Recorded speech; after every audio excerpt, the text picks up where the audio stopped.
How's it going, everybody? I hope you're having a wonderful day or weekend whenever you do happen to be watching. We have a lot of news to go over today. A lot of things have been happening. Now, of course, I have titled this video Steam Machine versus Xbox. This could reshape 2026. And I really do think it could. It could reshape 2026 for Xbox. It could actually reshape 2026 for PlayStation. And it's definitely going to reshape 2026 for the plans that Steam has for the release of their games.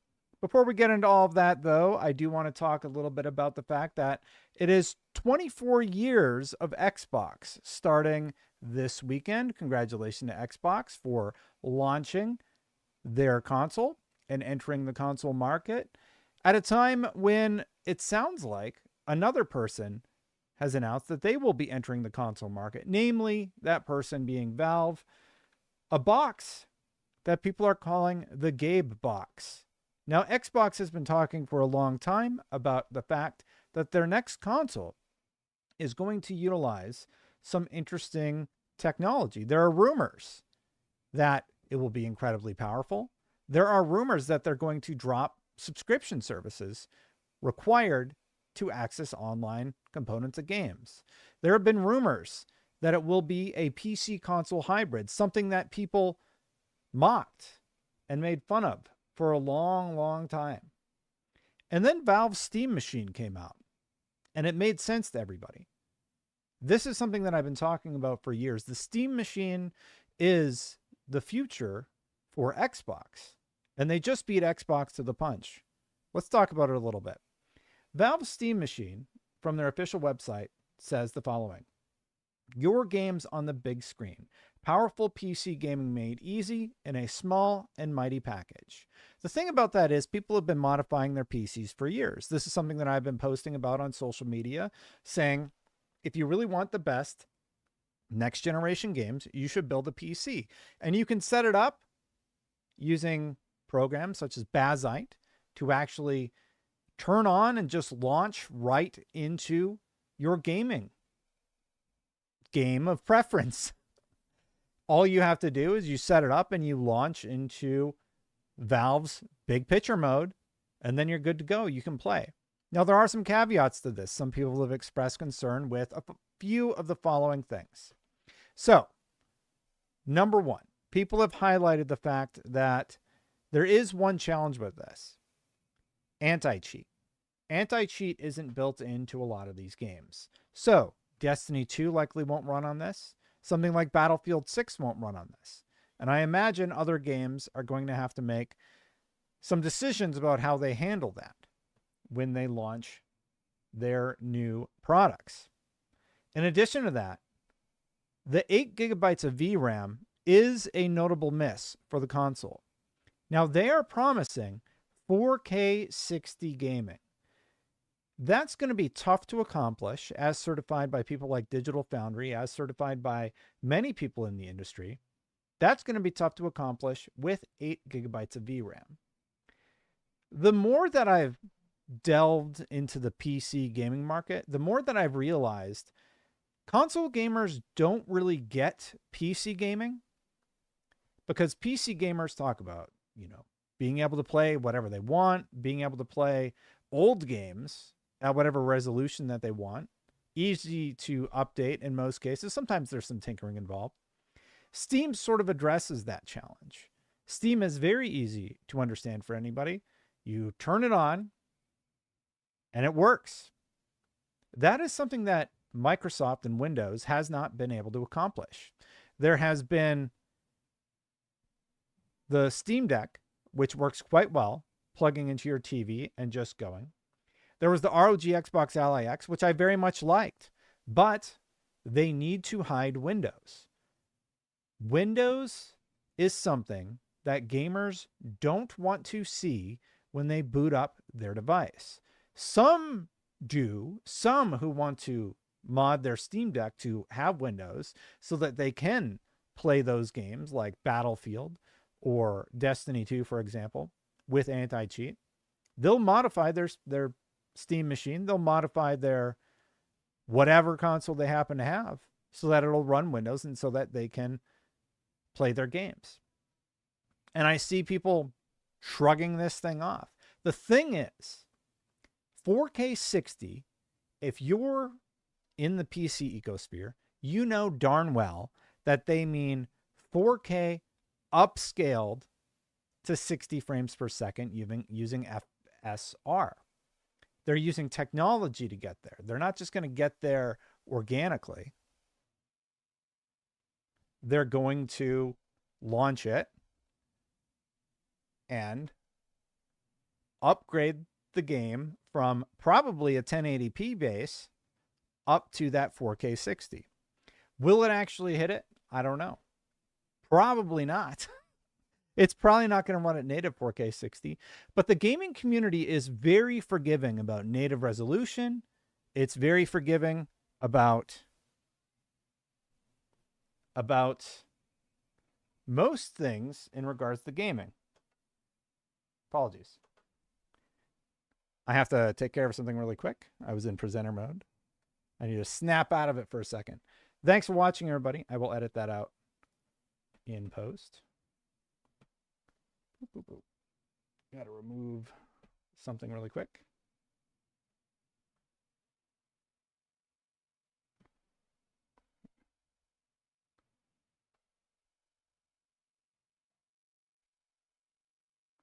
Sorry, I got to deal with something really quick. Apologies, everybody. I hope you're having a good day.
Sorry, dealing with a thing.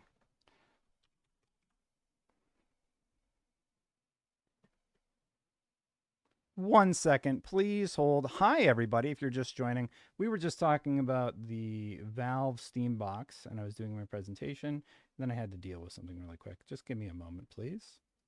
Thank you for standing by. Why don't we take some questions here? Either way, I still feel like this is a bigger threat to Sony than it is to Microsoft. I mean, maybe.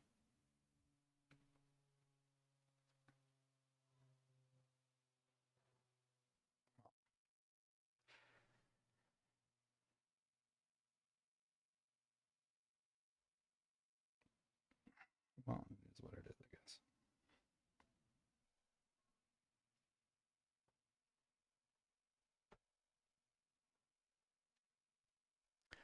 All right, let's go back to it.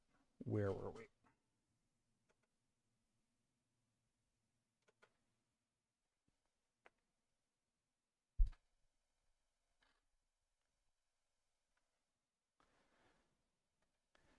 Let's see what chat was saying. Sorry, guys. I had to deal with something. All Sony has to do is stop putting their games on PC. Well, there's a rumor about that we're going to get to, but let's get back to the Steam Machine thing. Sorry for the distraction here, everybody. I got an important text I had to deal with really quick. Steam Machine needs to be maximum $500 for the 512 gigabyte model without a controller. Do you think they will refresh Steam Machine a year later like the Steam Deck OLED? So answering those questions, the rumor is that the Steam Machine is the way it is because it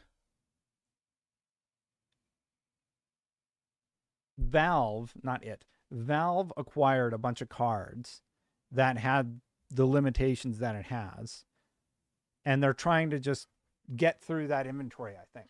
So will they refresh it? I think they absolutely will. I think they'll come up with another deal. The problem is with the tariffs and the component pricing and everything right now, a lot of people are wondering what the next answer is going to be. Anyway, I'm going to go back into presenter mode, I suppose. So the Steam machine, pictured here, it says your games on the big screen, powerful PC gaming made easy. The point I was trying to make before was that PC gamers typically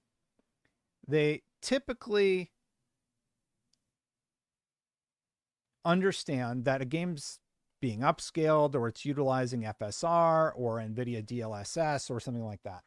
Console gamers don't really understand all of that stuff, and they really shouldn't have to. Like what the PS5 Pro versus the PlayStation 5 is doing. I've seen the conversations, and a lot of console players, they just have no clue how PC stuff works, and that's totally fine. Most users for the Steam machine are going to be like that. They just want to know that games will work on the box. Now, here's the thing. This is what Xbox has been working towards for years. They have been working towards this Windows machine that will be able to install whatever on it, and Valve just beat them to the punch. So I think this changes Microsoft's strategy. Let's say Valve comes out with a Steam machine and it's $500. That is what MLID is guessing it will be. They're guessing it's going to be $500. And then Xbox is talking about this big, chunky, most powerful thing ever. They want to have all this crazy, powerful tech behind it. Here's the problem with that. The problem is that that's going to cost a lot of money. So there's a very high chance that the next Xbox could be over $1,000. Over $1,000.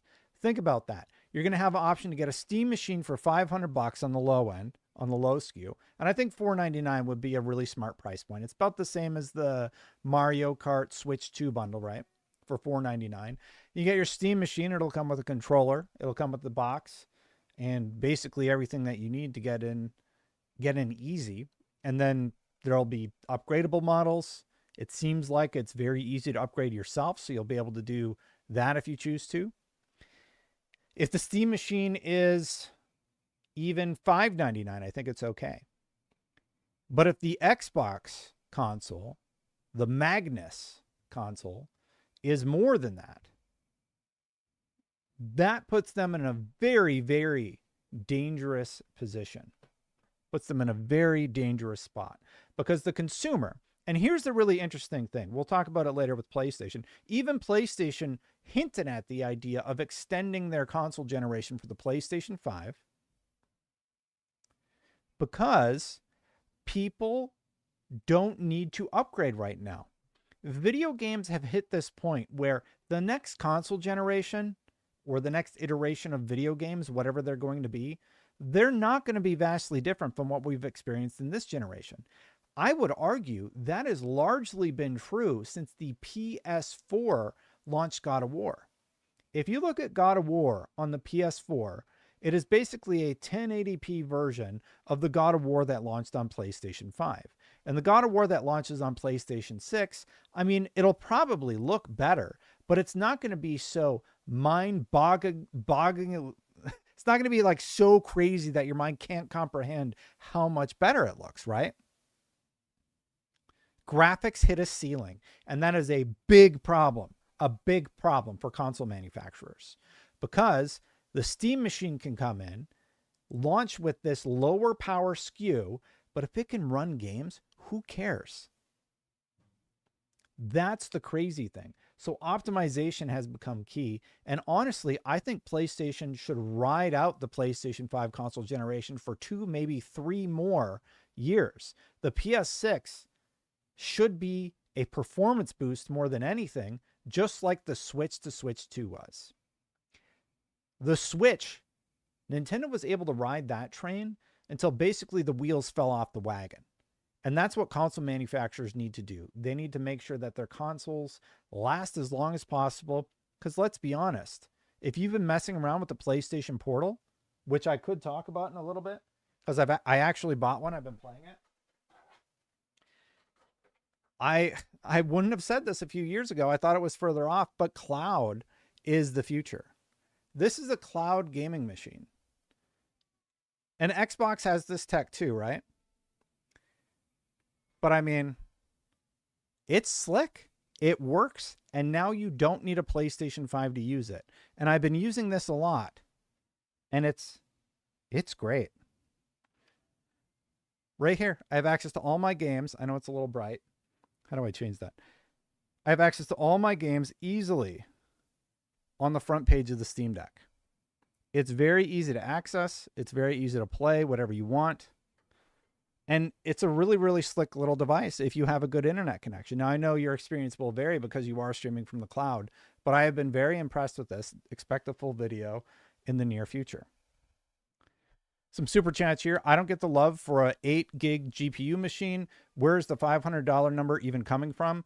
So MLid, Moore's Law is Dead, did a price breakdown. He actually did the same thing for the PlayStation 5, predicting that they could launch the Steam machine for $500 and still be in profit margin territory, believe it or not.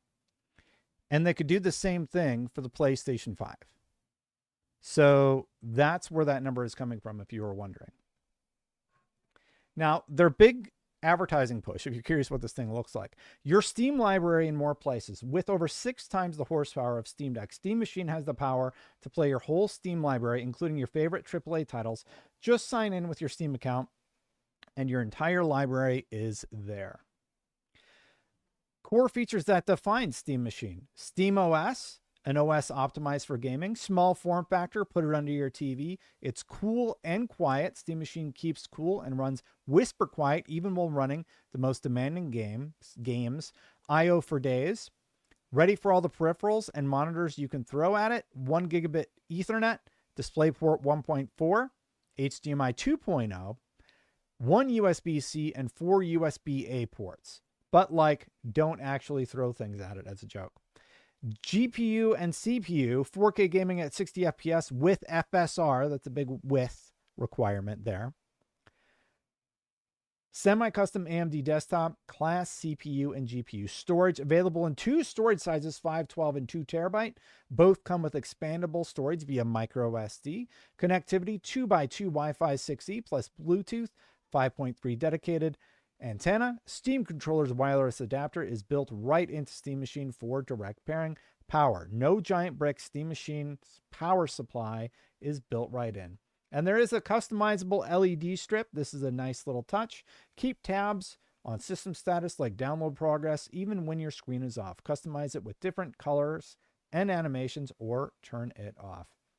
I'm really impressed by how this thing looks. This is a small form factor PC that people have been asking for a long time.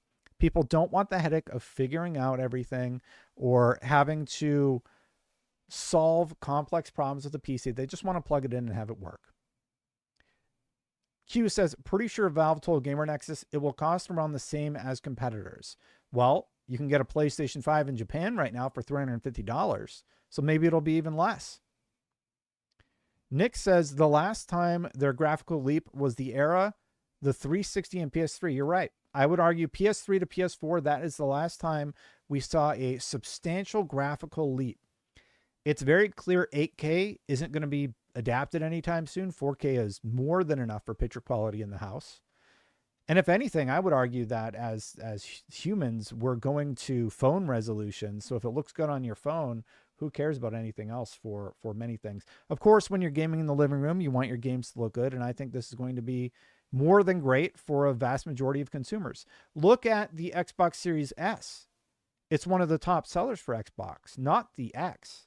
The S has been a top seller, which is very surprising. You would think the more powerful one would be more desirable from the community, but it's not.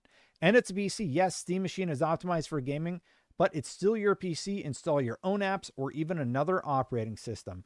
Who are we to tell you how to use your computer? So if you want to, you can install Windows easily, and then you have no issues.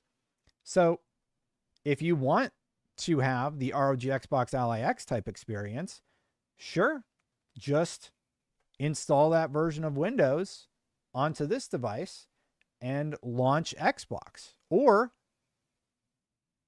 make a partition, and you don't have to choose.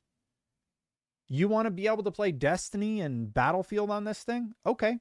Install the lightest version of Windows you can find, boot it up, and you'll be good to go. I did that with my Steam Deck. It's not that hard. And if you already have the SD card with all that done, you can probably pop it in and just put in a new key for Windows, and you'll be good to go. It's a big change. It is a huge change. And you can stream with it. You can do whatever you want. This is a major shift. I haven't really thought about my reaction to the Steam box. I find it incredibly compelling. Literally a month ago, I was making a thread talking about making one of these for myself. How can I make a powerful, small form factor PC that is better than the PlayStation 5 Pro even? Well, I can do that for under $1,000 already if I want to build it from scratch myself.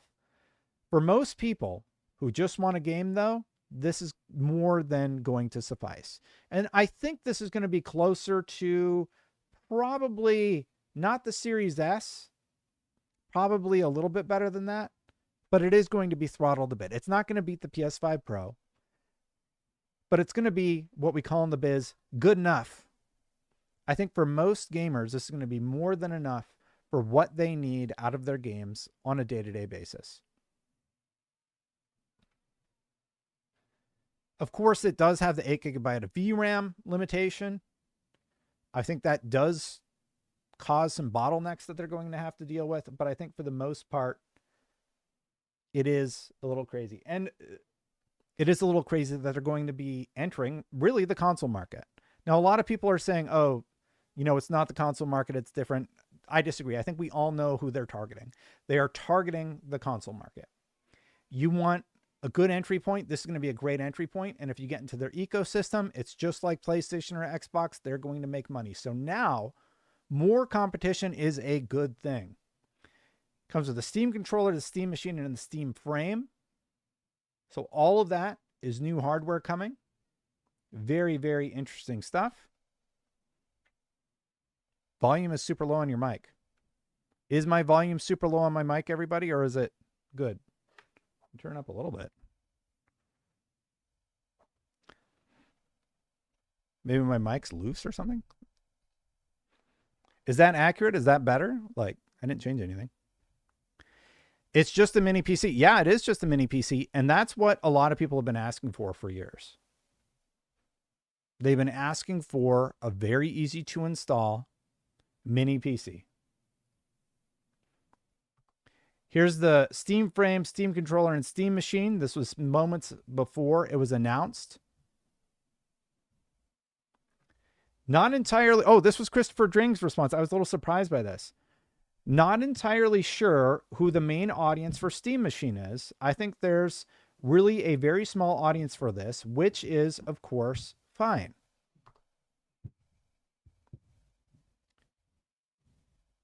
Does anybody else agree with that?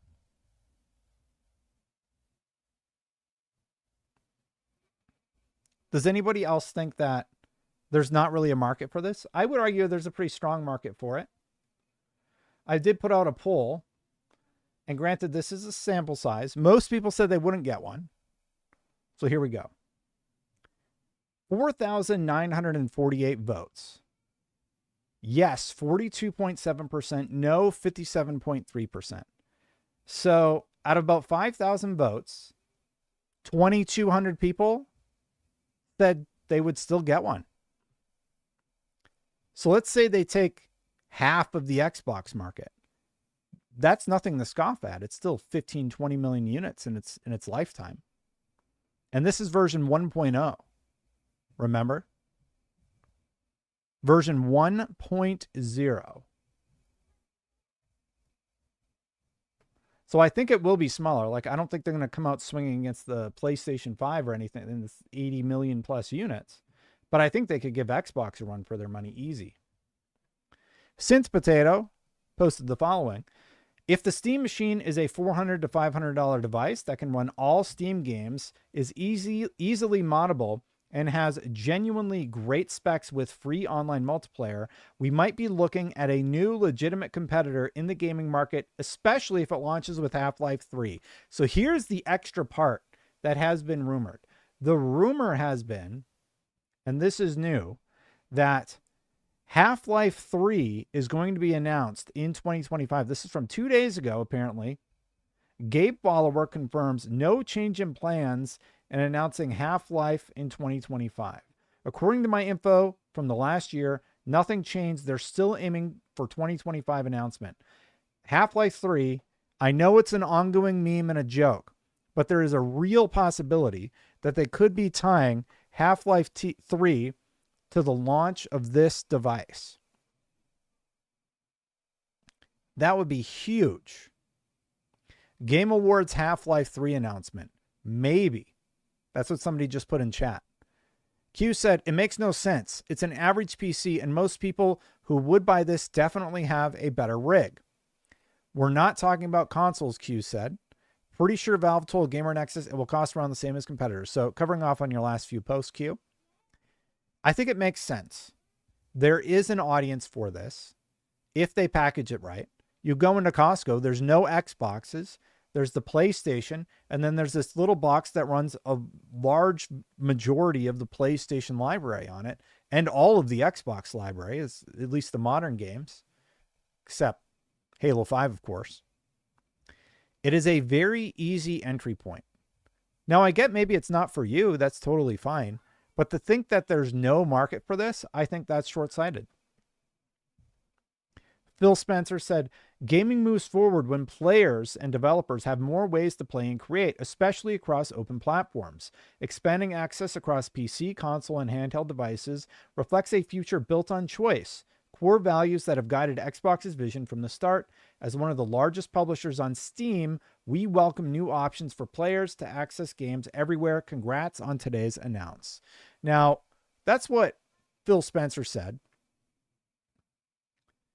I wonder what he actually thinks about it, because this does steal their thunder a little bit. However, it's going to push Xbox to do better things with whatever that device is capable of at the end of the day. It will push PlayStation to offer better things, and it will push Valve to probably increase the power of their hardware, because that's going to be the big thing people are going to ask for. And I'm all for that. A lot of people point out that the Steam Deck has only sold 4 million. We actually have no idea how well the Steam Deck has or has not sold. As far as I know, there's no public data about it. The only public data that we have heard is after the first year, I believe, when Steam said that in the first few months when it was on the market, that it sold about 2 million units. And I think that's the only public statement that I remember off the top of my head Valve ever saying. So we have no idea how well it did the following fiscal year, or if it has seen wider adoption, as people entered the space. Q says, is Steam selling this outside their store? It's not available yet anywhere, so time will tell. Now, there was this post from Headley. I'm getting whiplash. Seeing people who are so happy to dismiss Xbox's next-gen effort as just a PC, now trying to claim that Valve's new box is a console. We really just had months of fanboys dismissing Xbox's ambitions, only for them to hype this up. Stop gaslighting. Well, I don't know about gaslighting, but I will say this. I have talked for probably 2 or 3 years at this point about this idea of a PC that works like a console and allows you to access all the storefronts. I talked about it from the perspective of this is probably what Xbox is going to be doing going forward. Now Steam's doing it, and something just clicked with the gaming market. Xbox has been getting dunked on for years for this strategy and this idea of getting rid of exclusives? Well, a big reason they're doing that, I think, is because it makes whatever their next device is going to be a more interesting proposal to purchase in the coming year. Xbox has been getting dunked on for this. I don't know how the market, however, is going to react to this change. If I were Xbox, I would do something drastic. Like, I would give Xbox users the option on the Series S and the Series X today. Give them the option to swap it over to PC-like interfaces where you can basically use them like a PC. You can beat the Steam machine to market tomorrow. Just have a firmware update. Have an optional firmware update. That's all you have to do. And they would beat Steam to market. Question is, maybe they don't want to do that. Maybe that's too soon for them. They're not ready. There's artwork breaking within the OS already, but they could launch it as an optional update for the early access tomorrow. Call it a peek at the future of Xbox. At this point, you're not selling consoles. You're not making a huge amount of money on consoles. What would it hurt? I see it having no negative whatsoever. Separately, there is an announcement coming, according to Nate the Hate. Any word on supposed Microsoft partner showcase this month? I've heard there's been some movement over there regarding that. Announcement for it is very soon. So the leak is that they are going to do a partner showcase for Xbox in the near future. Now, I don't know if anybody at Xbox watches my stuff, but I really think having an optional OS update for your existing hardware, you have 30 million users installed, roughly, give or take. Why not show them your vision for the future? Or Steam will take a chunk out of your future plans, for sure.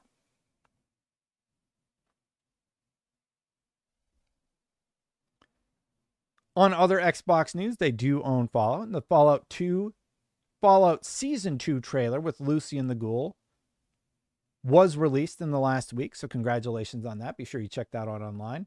I can't watch video stuff when I stream or do these videos because I get a copyright flag for some reason. So I just stopped trying. Like, the music gives me a copyright flag, so I can't do music. It's a bit of a headache at everybody, but I do my best for y'all, okay? Over on Twitch, Mr. Bantam says, I'm going to get one in my room. Some people are liking this idea of having it. And on the Fallout front, there was a little bit of a tease. Now, this is an old story. This is from Jordan Miller over at VGC. One of the other things Howard is referring to, VGC understands, is a remaster of Fallout 3 similar to this year's The Elder Scrolls Oblivion Remastered. Now, this has long been the rumor that there's going to be a Fallout 3 remake. So we got this trailer for a new season of Fallout. The Fallout TV show was very well received. One of the easiest games that they could remake would be Fallout 3. And if they use the same team that remade Oblivion, that would be awesome. I would be absolutely all for that. And I think a lot of gamers would also. Separately, it's 2025 and Elder Scrolls 6 is still a long ways off, says Todd Howard. Spoiler warning, everybody, but the game that has had no trailers and no interviews or no hint of it coming, it's a long ways off still. Don't expect Fallout 6 in the near future. Small technical update on the Xbox front, unlocking access to game publishing documentation for all developers. We're removing barriers to learning and making it easier for teams of all sizes to understand what it takes to ship a game on Xbox. So they're opening up a creator community. They're making it easier to make games for Xbox if you choose to. That is a big win, in my opinion. Separately, Operation Infinite is the last update for Halo Infinite, because they are working on multiple Halo titles. With multiple Halo titles in development, we'll need our whole team's combined focus to deliver new experiences with the same passion and care that our community has given us, while we remain committed to supporting Halo Infinite on the road ahead. Operation Infinite is the last major content update currently planned.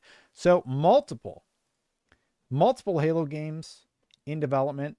Great stuff. And speaking of things that need improvement over on Xbox, someone created an app to fix all the broken artwork. If you have the Xbox app, a lot of the artwork is broken currently. So somebody made an app to fix a lot of it. Now, I'm very surprised that something as simple as pulling artwork has a problem, but you can use steamgrid.db. Okay, let's talk about the Steam Machine, PlayStation, and PlayStation news next. I'm going to talk about the Steam Machine, PlayStation, and PlayStation news next. First things first. Let's talk about this Jez Corden rumor. Jez Corden claims that a very reliable source told him that PlayStation would be considering stopping the release of single-player games on PC. It would be a big change in their strategy. This is not what Jez Corden is claiming, but it got picked up by literally everybody. Just want to add that these were very vague rumors and just podcast discussions and speculations, not a serious report or leak. It's my personal opinion that it would be good for Sony to do day and date, speaking purely mathematically, but a few people saw me say that and told me what they'd heard otherwise. I don't do PlayStation reporting and shouldn't be used as a source of info for it beyond basic opinion/speculation unless it's up on Windows Central. Xbox/Microsoft is my beat. Jez said multiple times that this is not what he was trying to say. Real quick, there's still one dude complaining about my mic. It is fine for everybody else in chat except for you. Chat, is my mic good or not? Last time I'm going to address it. I can see my levels. I'm coming in at -5 dB. I'm good. Turn up your speakers. Get a better pair of headphones. I'm getting one guide. Mic check. It's all good. All right. That one guide is going to get one ban. In all seriousness, though, Jez said that it's not what he was saying. He said that he was just talking, right? He's just talking. That's it. However, let's talk about this as a theory. Would PlayStation do this? They have what, 2 confirmed exclusives next year? Why would they do that? And I've seen people in the industry comment on this idea. You would have to get a bunch of investors in a room to agree to the idea that making less money is a good idea. No one is going to agree to that.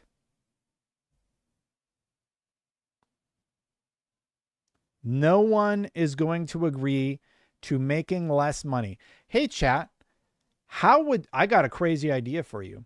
What if we took $5 off of your paycheck every hour? How's that sound? Does that sound good? Huh? What? You don't like that idea? Who in the world is going to want to make less money?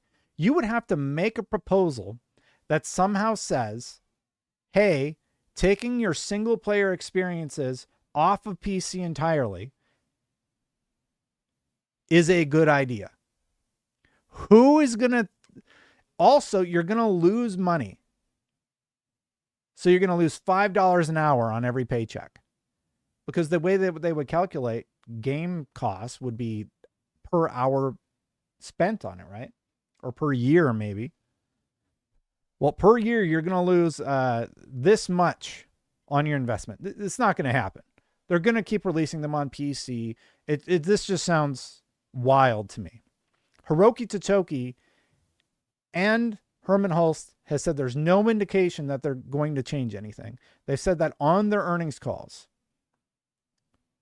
So what, on the next earnings call, they're just going to come out and say, yeah, by the way, everybody, so we really thought about it, and we're just going to stop doing PC ports of our best-selling games of all time,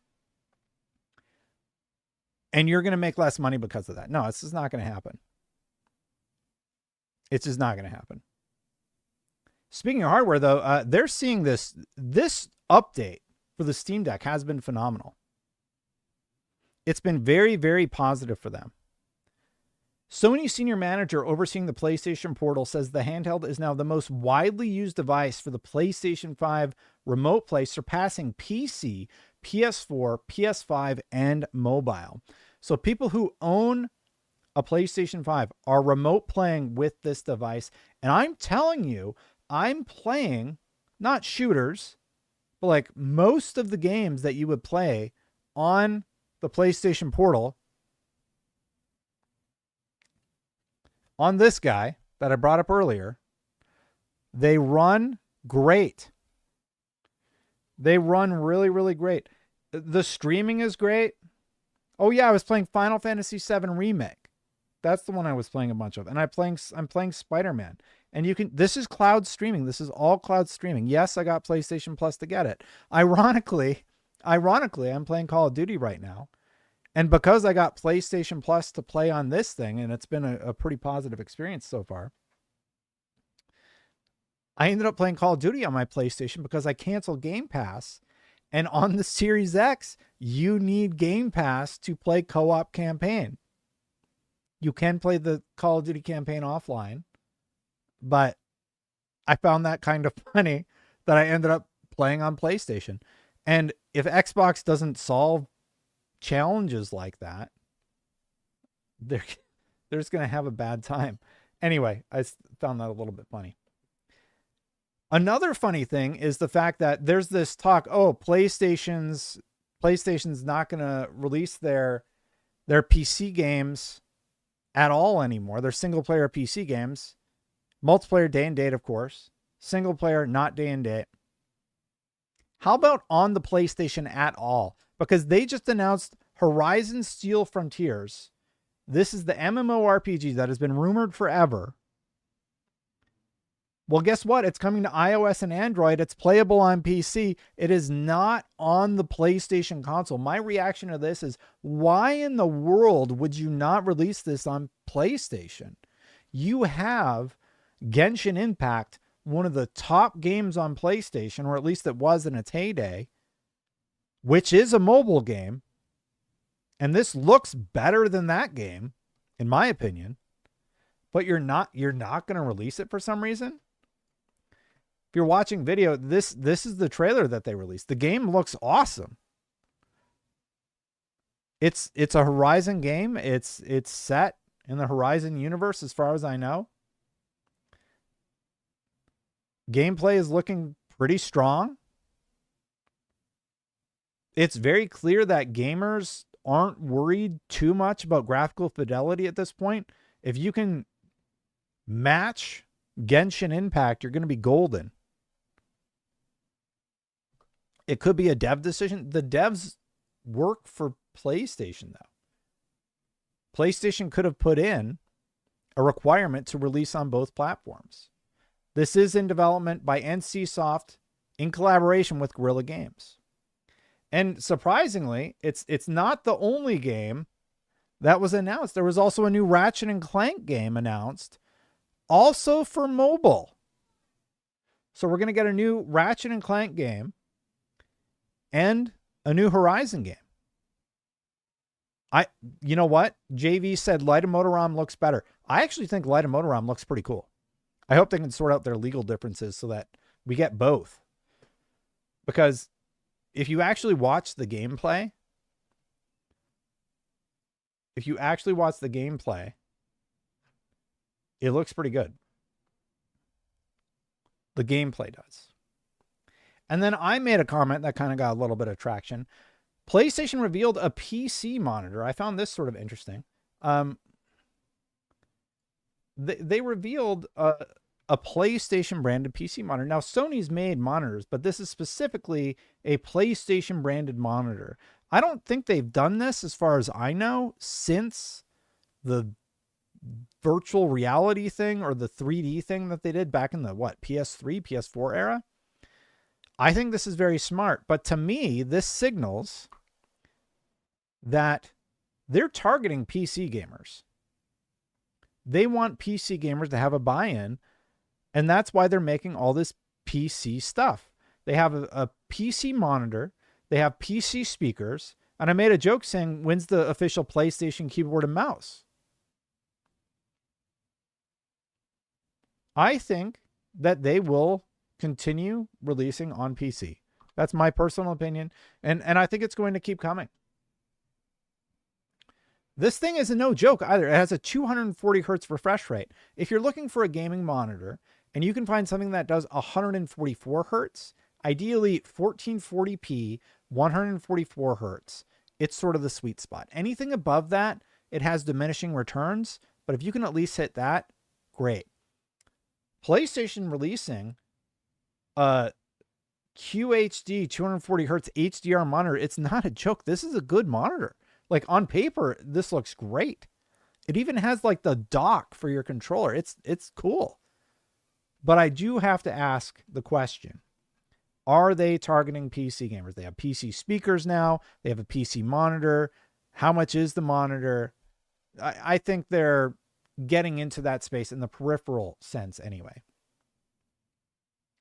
Dry Fading Ice asks, I'm a huge fan of everything coming out console, handhelds, etc. What do you suggest I get next? Xbox handheld and Steam Machine are on my forefront. Love from Texas. Great question. Let me think. So I'm going to assume you already have the consoles. I think that you should get the Steam Machine. I think that the Xbox handheld, we don't know what it is yet. We know what the Steam Machine is. So if you're a fan of the console space, my recommendation would be the Steam Machine, honestly. So I would wait for that in 2026 and pick that up. We'll see what the Xbox Magnus is, but we don't know. And you could get a Steam Deck OLED. If you want the best entry point into handheld gaming, it's the Steam Deck OLED.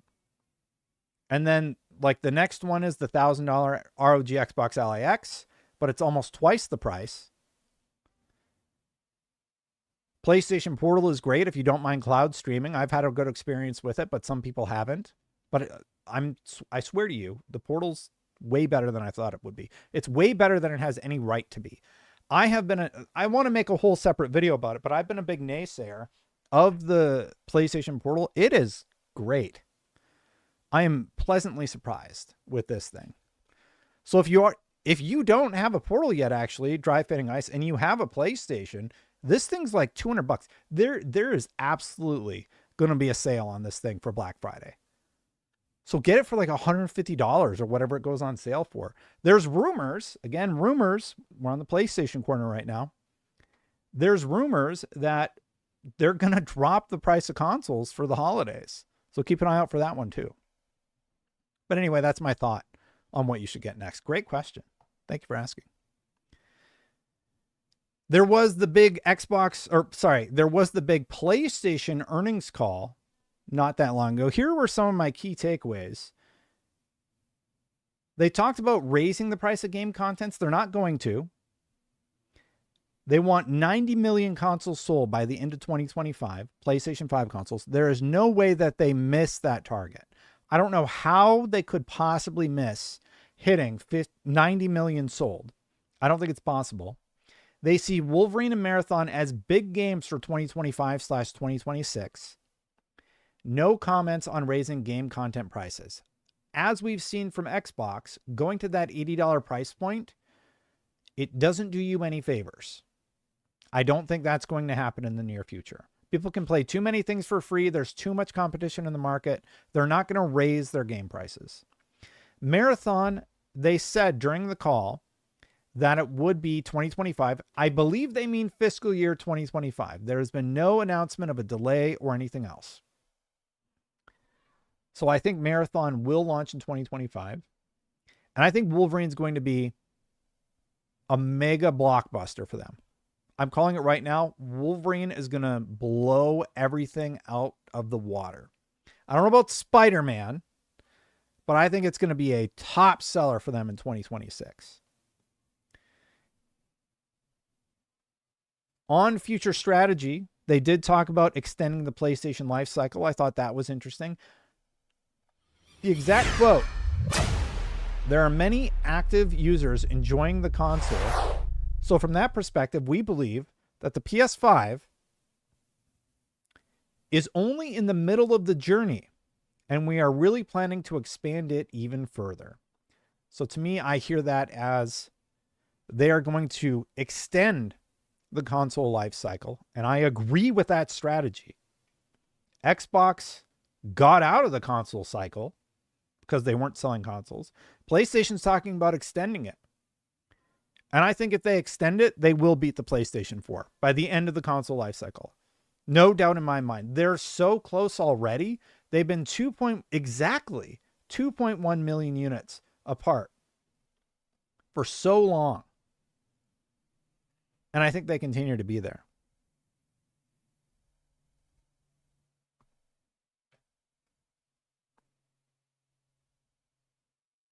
I think I accidentally just hit my graph. Cam only, what does this do? Whoops. What happens? Hi, everybody. I'm back. Sorry if I hit that in the middle of the show. I felt my finger like bump it, but that was funny. Good to see everybody, by the way. Thanks for joining. We did have another super chat here. Even if you have a really nice PC, 4080 and consoles, do you think it's a good option for your living room if you don't console anymore? So I think what you're asking is, Reaper, just to be clear, I think you're wondering if you have a PC, is it a good option for the living room? I was going to build a PC, and then I realized instead of building a whole PC, what if I just got a really long HDMI and ran it from my PC to the television? Set up Steam to launch in big picture mode, and I'm good to go. I have a powerful PC. You guys watch me build it on stream. It's very, very powerful and future-proofed. So for me, that's what I did. And I think it's a great option. I'm playing Clair Obscur on my TV at 4K, and it's great. I've had no issues whatsoever. It's wonderful. It's exactly what I want. When I want to chill, that's usually how I do it. If you're out of the console experience, then I think that's one option for you, Reaper. Good question. Thank you for asking. Separately, speaking of the PC world, Pigeon Go Gaming posted the following. Helldivers 2, which was also released for Xbox in August of this year, is doing extremely well. Not only attracting new users on Xbox, but also seeing increased engagement from existing users on PS5 and PC. This resulted in a significant increase in sales of the title year on year. All of these games are winning.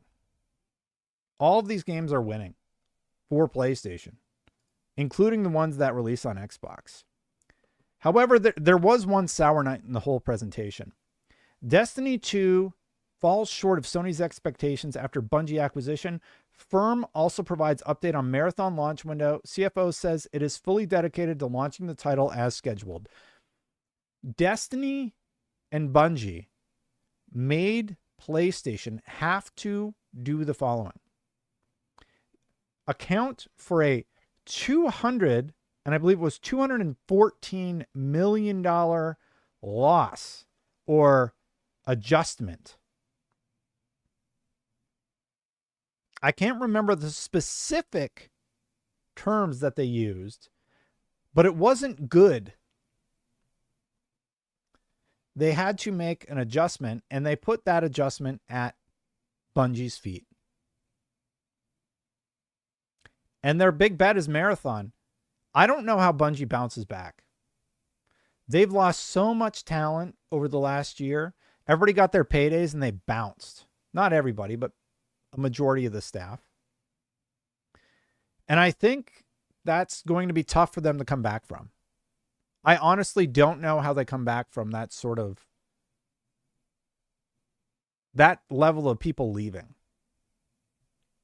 Ghost Yote did sell over 3.3 million units in one month, which makes it about twice as popular as Astrobot. I don't think Astrobot's a good comparison personally, but good for Ghost Yote.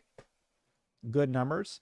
And the thing we all love to talk about, or at least I do, they are at 84.2 million PlayStation 5 sold since launch. Let's check my sheet, everybody. They're at 84.2 as of this year. That puts them at needing to sell 10.2 million units in order to match what the PlayStation 4 did in the year. I'm using calendar years. We have one more report coming.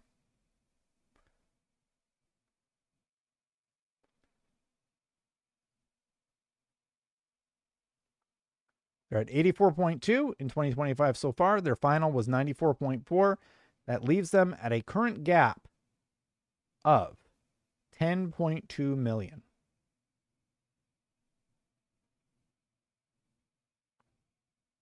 Pretty close. Don't pay attention to this down here. This is the actual calculation. This is the difference sold in the year. So for this calendar year, they've sold fewer than the PlayStation 4 era. But yeah, let's say they have their target's 90 million, right? Let's say they sell 6 million units. Let's say they have the worst amount of sales ever. It's just not going to happen. They still beat it. So they will absolutely beat their previous units sold. And separate fun story in the PlayStation world. Sony's Concord is playable again thanks to fan-made custom servers. Somebody brought back Concord. Isn't that crazy? That's absolutely nuts to see that Concord brought that back. Somebody was asking in chat, where do I think Xbox is at? I estimate that by the end of the year, I think they're going to have a terrible 2025. I think they're only going to sell 2.4 to 3.1. So my most generous assessment of where they will be at the end of this fiscal year, this calendar year, will be 35.1 million units. People always ask that because I talk about PlayStation. So yeah, they have had a rough go of it. And when you look historically at how that is versus the Xbox One era, to put it into context, in the same time period in the Xbox One era, they had sold an estimated 45 million units. So they are 10 million units roughly behind where the Xbox One was. And that's why they just said, we're done. So they went from 49.5 million for the Xbox 360 era in that time period to 45 million to 35 million. Just to give you an idea of console eras and how it went. So their console foothold has been shrinking for several console generations. I don't have Xbox original data, but we know the Xbox One was not a loved console, but they still had mindshare. Can you plug an Xbox controller into the new Steam box? Yes, you can. Any Bluetooth controller. You can use a PlayStation controller, whatever you want. And the thing that's really negative about the Xbox console sales, the Series X is a great console. There's nothing wrong with the Series X. There's nothing wrong with The tech inside of it, it has great tech. It's really been harnessed for the Series X. I think there's been some arguments with developers about the Series S holding it back. The problem just is, well, now it's price and availability, and people just aren't buying it. They don't associate Xbox with being the cool kids anymore. And the younger demographic just wants to play on their phone or whatever they have. And separately, we are in the PlayStation block, believe it or not.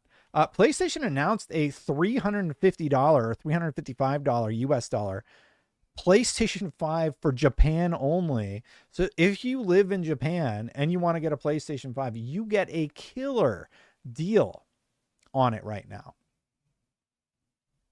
Shuhei Yoshida recalls when he canceled two $25 million game projects, including one by God of War's Santa Monica studio. It's not healthy to work on something that's struggling for the longest time.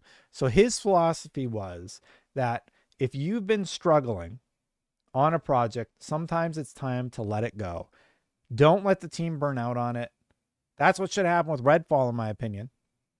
They've been struggling on it. They were hoping Microsoft would cancel it, but they didn't. One was actually one of the internal games developed by Santa Monica Studios, not a God of War game, a new IP, and it had a really amazing concept and very interesting gameplay ideas. And of course, Santa Monica Studios people are very, very capable of creating high quality art. So we supported it for many years, but after 25 million, they came to me and said that we have to stop. I do not exactly remember the reason. Probably the team was not able to find the game. It was a great concept, great idea, but you know, the gameplay didn't really come to be. Sometimes that's the right call. If the studio comes to you and says, it's not working out, we're not going to get there, we're $25 million and we need to axe it now, that's fine. I think that is the right call, and I think he made the right choice, honestly. Last of Us 2 multiplayer, Naughty Dog said, we know what this would take to make, and that's not what we want to do as a studio. And they went a different direction. So I think that sometimes the right call is to not do it. I'm not going to show this image because I'll probably get sued by Nintendo, but Nintendo images of the Legend of Zelda movie did get leaked. And we got our first look at Zelda, so that was pretty cool.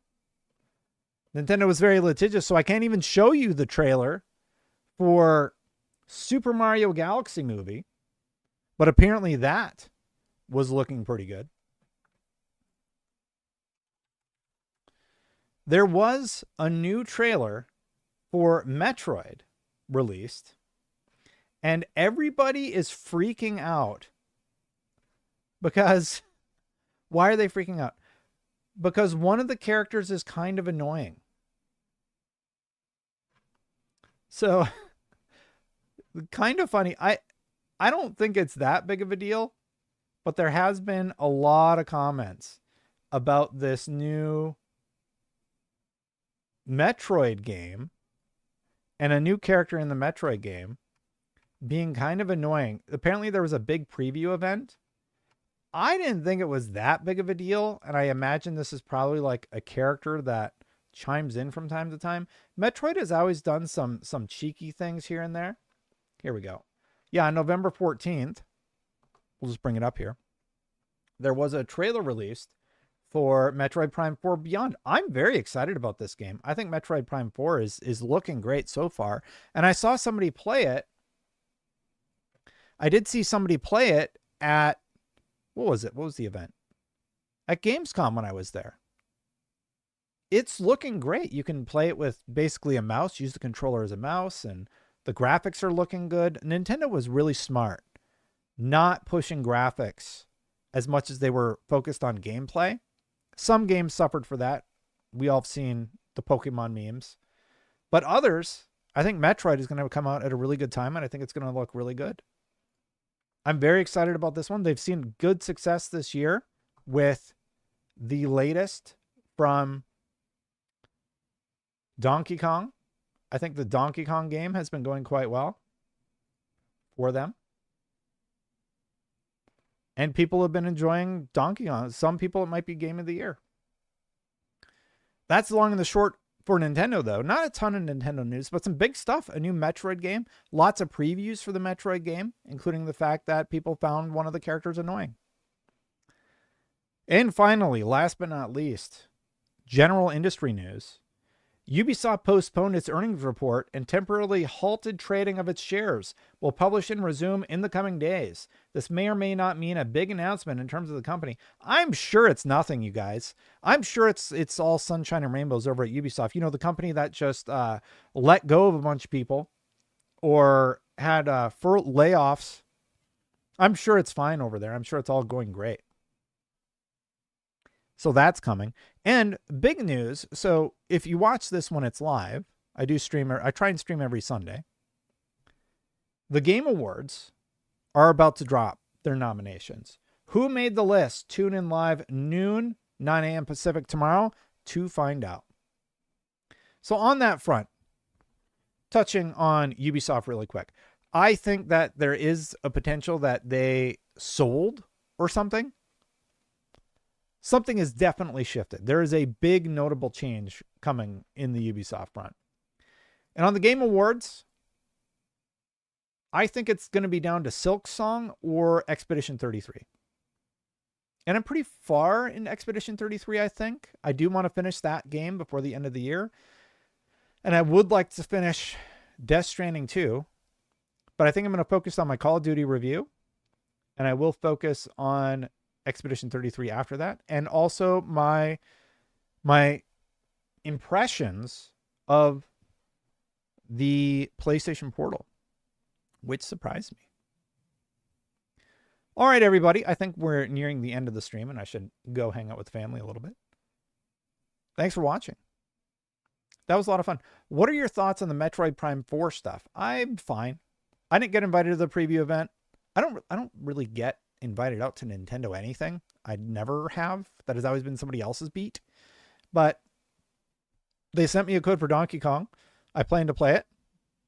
I haven't had time. And hopefully they send me one for Metroid. So I'll be checking those out. I have been thinking about the stream a lot. I wanted to talk with you all candidly about it for a little bit. I don't know. I might have to change the time when I stream. Every Sunday I've streamed at 1 o'clock for a long time now, right? And it's been great. I appreciate everybody who comes out and chats and everything like that. I might have to start doing late night streams or just something different, because right now it's been really tricky with the boys. The boys don't do naps anymore. And my strategy for years was I'll stream Sunday at 1 because that's when my kids take their nap. They take their nap from 1 to 2 or 1 to 3. And then I do whatever. And separately, as I've said on the streams before, I have another thing that needs my attention from time to time. So all that's going on. And it just might mean I need to change when I stream, the time when I stream. I got to figure it out. Just giving you all a heads up. So, like, I missed last week. Last week just got exploded. So I just couldn't do it. And I would rather find a time when I can be more consistent for y'all. Like Monday night slate would be maybe a better time instead of Sundays. If I changed it, just asking candidly, is there a better time that you think might be better? It doesn't matter to me on the weekends. So keep it on the weekends, but maybe not Sunday night. Like maybe I do Saturday night. Saturday night might be better. Yeah, I had to refresh YouTube repeatedly with you. And then people were really mad about the headline for the indie game from Colin. Man, I got it from both sides on that one. People did not like that I talked about Colin. And they didn't like that I used what they called a clickbait headline. The headline was just supposed to be like a tongue-in-cheek joke. I didn't think anybody would get mad, but people were pissed. They were like furious about it. They're like, I'm going to unsubscribe. Look, if you're going to unsubscribe, you know what you don't need to do? My tube light just fell on. You don't need to tell me, just unsubscribe. It's cool. Like, if you don't like my content anymore, I understand. That happens. So no worries at all.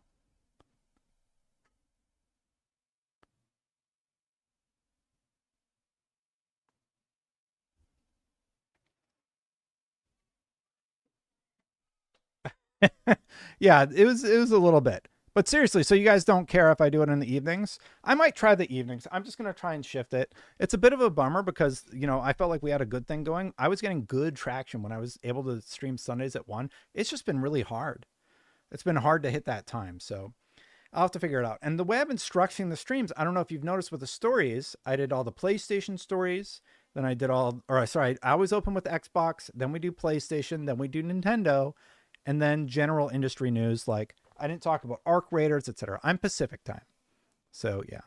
But anyway, that's going on. And just personal stuff. I have a lot of personal stuff going on in, not video game life that I also have to consider. But I appreciate the hell out of y'all. And thank you for hanging out and watching. Thanks for watching, everybody. Hit that subscribe button. Hit that bell to know when my content goes live. I do greatly appreciate it very much. I appreciate you members too. Christopher Eddy, Philoroni, Aries EMS. Thank you so much for supporting all this time. I do greatly appreciate it. I got to get out of here, but I'll see you for the next one. Have a great one. Bye for now, everybody.